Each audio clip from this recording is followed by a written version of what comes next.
in that regard. And in the respect of, yes, continuing this conversation, I have Stephen Mbide on the ground ready to divulge more details. Very good morning, Stephen Mbide. He is in Mutungo. What's happening there? Yes, indeed, Romeo Busiku. You know, council meetings have been sitting just because of the lockdown. And, of course, many people have been wondering what comes next after the 42-day lockdown. But people, wherever have been moving, today I was in Chitintali, yesterday I was in Bakuli Bukesa. But people were saying, especially border riders, were saying that after the elapse of these 42 days, they are resuming to work, come what may. But the leaders, what are they saying? How can we manage the COVID-19 pandemic? And of course, also easing or trying to make sure that people's livelihoods get back to normal. I'm here with the mayor of Nakawa Division, Mr. Paul Mugambe. He is one of the people who have been, at least every morning, have been flocked by residents and many people coming for some relief food. And he has been doing his best. But is this tenable? Is this sustainable? Trying to dish out some relief food to some of the people. Good morning to you, Mr. Mugambe. Morning to you and morning those that are viewing us. It's a pleasure to talk to you this morning, especially in this difficult time. Yeah, I know many people even today found some coming to your doorstep trying to get some relief food. What would you tell those, at least the president speaking tomorrow at 8 p.m., but also the task force is doing its best, at least that's what they say. But you as the area leaders, especially you the mayor of Nakawa, what would you say, what would you try to advise in making sure that we contain the virus, but also making sure the livelihoods of the people continue moving on? Thank you very much. To start with, our people have really suffered a lot in this time of the lockdown. People are starving. People are going to bed hungry. We've lost lives. People are depressed, and people are suffering from anxiety. Now, they were promised support from the government, over 100,000 shillings to the vulnerable families. But I must report that in as far as I'm concerned, it's even difficult to get 30 people that got the money from the government. And they have not been helped, apart from the local leaders, the councillors, my office as the mayor. We have tried to intervene. Rightly, as you've said, people always come in my home to seek for assistance. I've been attacked at my office several times, people demanding for food. And the situation is really dire. It's not good. So we are saying that as the president speaks on Friday or Saturday, he should consider easing the lockdown, because if it goes on like this, especially the fact that the COVID cases are going down, you find that the situation itself, the lockdown, will lead to the loss of more lives than what COVID apparently is taking. I understand today you're holding or declaring your cabinet that you're going to be serving the people of Nakawa with, but at least we've not been having these meetings happening. How has the COVID-19 pandemic and the lockdown impacted on the business of local government in your area? Yeah, it has indeed impacted. One, we are not sitting. The RCC, Mr. Hudu Sen, wrote to us a letter stopping us from sitting.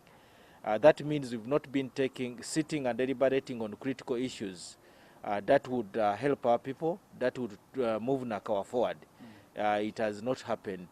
And also, we've not been able to get the executive, the cabinet ministers for the division, because the process starts with the council approving the members of the executive. So it has been impossible and difficult for us. And it has also somehow affected us because, for instance, we had to come up with a budget to manage the COVID situation in Nakawa and in Kampala at large. But we can't come up with a budget because budgets are approved in councils.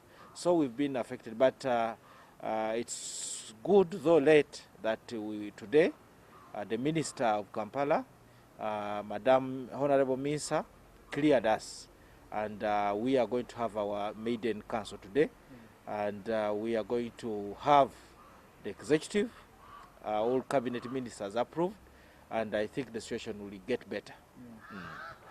Of course, in my opening remarks, I was telling you about how people are really dying to get back to business. And for you as leaders, what would you do? What would you tell these people? Because in the first lockdown, when we opened, when the authorities opened, at least barely 2 weeks, people were neglecting the SOPs or the standard operating procedures. If the lockdown is eased, what would you tell the people? Make sure that, yes, they fight the pandemic, but of course their livelihoods continue. First, we must all agree that in the first attack, or in the first phase one, wave one of COVID, people didn't believe. About, if you do your research, about 80% of our people didn't believe that COVID was real. That is a fact. That's a fact. That's why that time SOPs were not respected. But I must attest that this time around, almost above 90% of our population is aware that indeed COVID is real and it kills. To the extent that you even go to very remote areas of Nakawa, you find people putting on masks.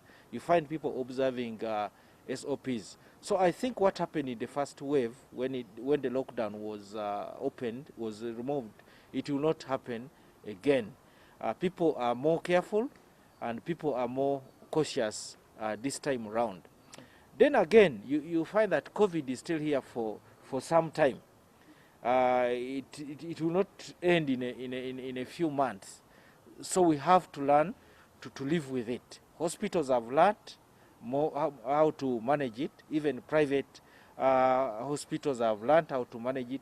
So we think if the lockdown is eased this time around, we may not even have the third phase as people think. But from also a personal observation, you find that these waves here in Uganda usually come in when the weather has changed, when it's raining, when it's very cold. That's when we have these waves. Okay. So maybe the government also has to learn that maybe when the weather is bad, they can put in more effort. Okay. Let's also speak about the relief surprise. Government, of course, banned you politicians from distributing food, but I see you and many other politicians giving out relief food. Is this also, government also came out and gave out the 100,000. Of course, some people didn't receive it, but at least for those who got it. In case this lockdown is extended, is this really sustainable? Can this food, even if you go and ask those who got the 100,000, you ask them, where is the food that is stocked? It's already done. Is this really sustainable? You giving out the food, but also government giving out the money. What can we do in this sense? Even you talked about the issue of budget, that you weren't given the budget. How can we really manage this pandemic and extension of the lockdown, just in case?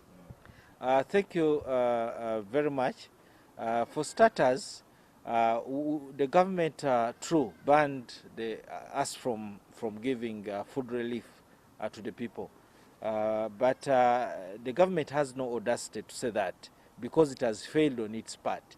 It has not delivered the 100,000 to most of the vulnerable people.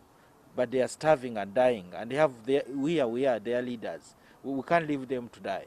This one has to go on, and we also do it in a scientific way.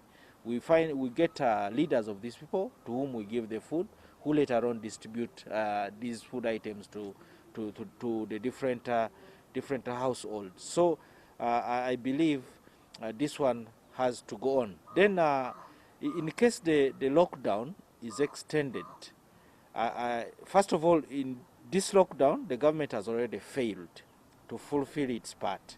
Now, assuming the lockdown is extended, the situation will even get worse. You see how the Namaja program was really messed up, was really disorganized, and then you extend in this situation.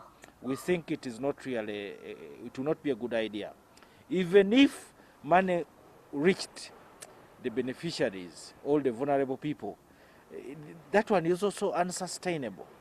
You know, it cannot be sustained. Then, on the other hand, as you rightly said, even those, the very few that got the 100,000, even now they are starving. So it is not a sustainable program. The only way out is for us, all the governments, to start opening up gradually, but the process should be on to ease the lockdown. Okay, mu dakika seconds asatu zokka abantu b'e Nakawa baako ky'obagamba kosi manyi bannyo mu Nakawa bawulira olulimi Oluganda. Mu mbeera gye tuyitamu naki balina okuba nga bakola n'abakulembeze kimulina okuba nga mukola mbakolera abantu bano nga tuwunzika Morning at NTV.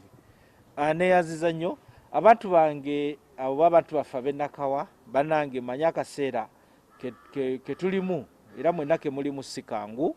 Enjala ebaluma, obuzibu bungi okubonaabona kungi, kasente tekajja, naye njagala obbagumya nti tuli wamu nammwe era ketubadde tufuna tukabadde tukaleeta era ne ketunaafuna konna tujja kabatuusaako.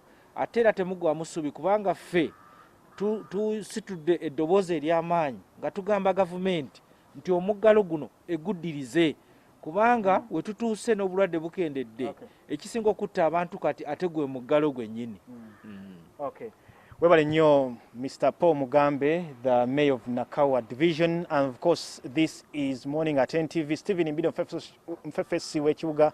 I would like to say thank you so much for being a part of Morning at NTV from 6:30. Now handing you back to Romeo Busiku. But of course, we shall be keeping tabs on what's happening, if the lockdown is extended or if it's not. When what happens and how do you keep up? Are you ready even to cope up with an extension?